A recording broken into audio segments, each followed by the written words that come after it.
अनंत कोटी ब्रह्मांड नायक राजाधिराज सच्चिदानंद महाराज श्री स्वामी समर्थ महाराज की जय।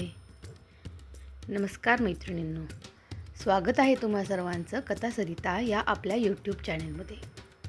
आजचा हा व्हिडिओ तुम्हा सर्वांसाठी थोडा वेगळा ठरणार आहे बरं का। या व्हिडिओमध्ये आपण आज जाणून घेणार आहोत आपल्या सर्व स्वामी भक्तांना पडलेल्या प्रश्नांची उत्तरे।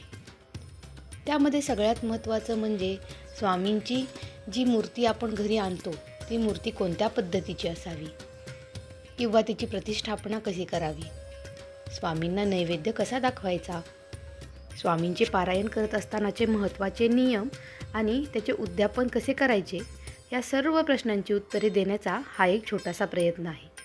त्यामुळे व्हिडिओला शेवटपर्यंत नक्की पहा आणि लक्ष देऊन ऐका। तर मग आजच्या व्हिडिओला आपण आता सुरुवात करूया। तर मैत्रिणींनो, सगळ्यात महत्त्वाची गोष्ट म्हणजे स्वामींची जी मूर्ती आपण घरी आणतो ती कोणत्या पद्धतीची असावी किंवा ती राजयोगातच असावी, तिला समोर उभी असलेली गाय त्यामध्ये असावी का, स्वामींच्या हातामध्ये जी गोटी असते ती गोटी असलेली मूर्ती घरामध्ये आणायची का, ह्या खूप साऱ्या प्रश्नांची उत्तरे स्वामी भक्तांना पडलेली असतात। सर्वात महत्त्वाची पहिली गोष्ट म्हणजे स्वामींच्या हातामध्ये असलेली गोटी।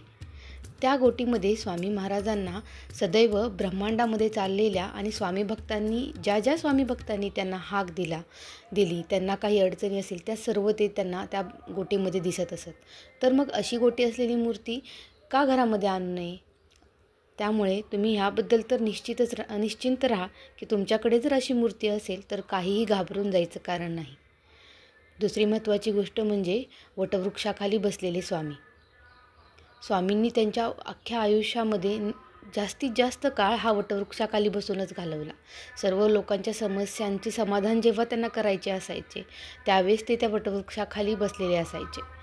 मग अशी देखील मूर्ती आपण घरामध्ये का आणू नये?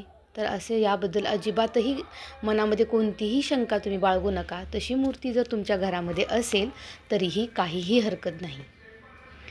तिसरी महत्त्वाची गोष्ट म्हणजे स्वामी समर्थांच्या समोर असलेली गाय। आता एक लक्षात घ्या की स्वामी समर्थांच्या समोर असलेली गाय आणि आपल्या दारातील गाय ह्याच्यामध्ये काही फरक असतो का?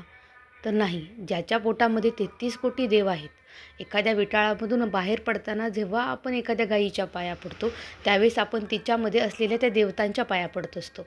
मग अशी गाय असलेली मूर्ती देखील आपल्या घरामध्ये असेल तर ते आपल्यासाठी चांगलंच नाही का? त्यामुळे त्याबद्दलचे असलेले गैरसमज आणि भ्रम हे सगळे मनातून काढून टाका आणि मूर्तीला मनापासून नमस्कार करा।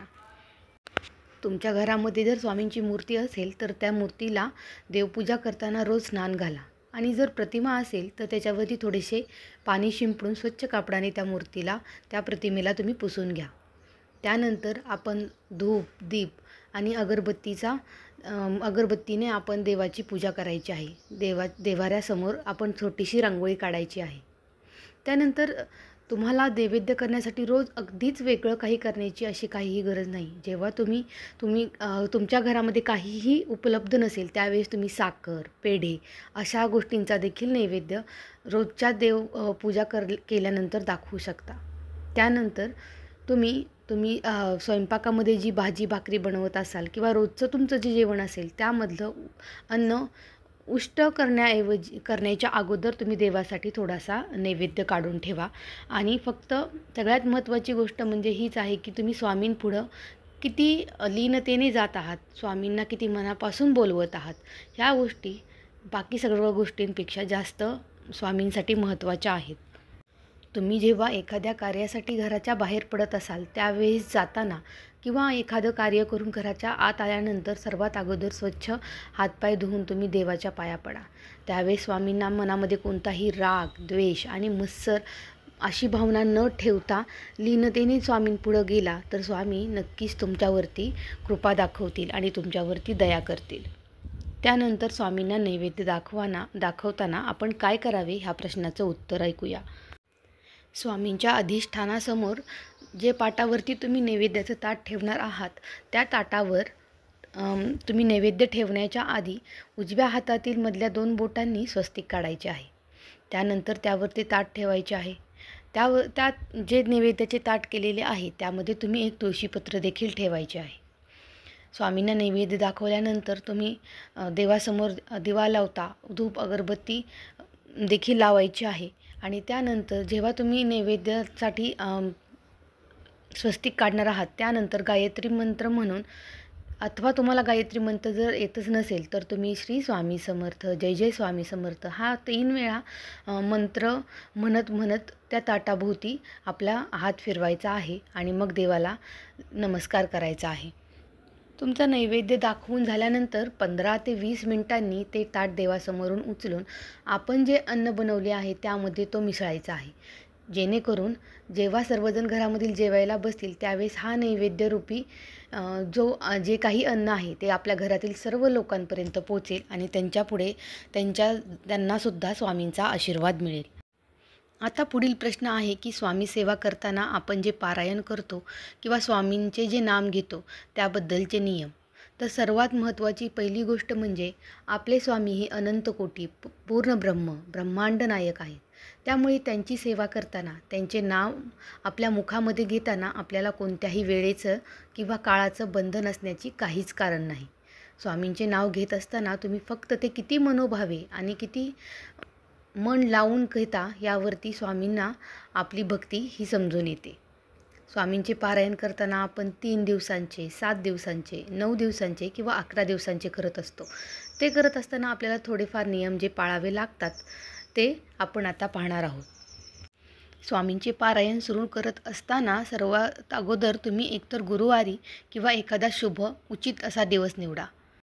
पारायण सुरू करण्याआधी स्वामींना श्रीफळ अर्पण करून पारायणास येण्यासाठी विनंती करा. श्री स्वामी मंत्राचा जप करा. तुम्ही ठरवलेले पाठ किंवा अध्याय जे रोजचे वाचणार आहात तेवढे वाचून झाल्यानंतर तारक मंत्र म्हणायचा आहे. पारायण करत असताना तुमची एकतर पूर्व दिशा किंवा उत्तरमुखी बसलेले असावेत. पारायण चालू असताना तुम्ही धूप, दीप आणि अगरबत्ती ही चालू ठेवा. शक्यतो दिवा विझून द्यायचा नाही. सगळ्यात शेवटी तुम्हाला स्वामी समर्थांचा 1 माळी जप करायचा आहे. झोपण्याच्या अगोदर तुम्हाला तारक मंत्र देखील म्हणायचा आहे. जेव्हा आपण पारायण करत असतो त्यावेळेस आपल्याला कोणताही मांसाहार किंवा अक्षभ्य असं वर्तन देखील करायचं नाही आणि अन्नामध्ये देखील फक्त शाकाहार घ्यायचा आहे. ब्रह्मचर्याचं पालन करायचं आहे. पारायण काळामध्ये आपण दुसऱ्याच्या घरी देखील जाऊन खाऊ नये. शक्यतो आपल्या घरामध्ये आपली आई, बहीण यांनी बनवलेले अन्न खाल्ले तरच उत्तम. पलंगावर किंवा तुमच्या बेडवरती तुम्ही बसायचं नाही. संकल्प काळामध्ये जर तुम्हाला विटाळ आला किंवा जर सुतक आले तर तुम्हाला 10 दिवस पारायण बंद ठेवायचे आहे. महिलांनी आपल्या मासिक धर्मामध्ये 4 दिवस पारायण करायचे नाही. पारायण पूर्ण झाल्यानंतर आपल्या शेजारील असलेल्या बाळगोपाळांना किंवा सुवासिनींना तुम्ही उद्यापनासाठी बोलवू शकता.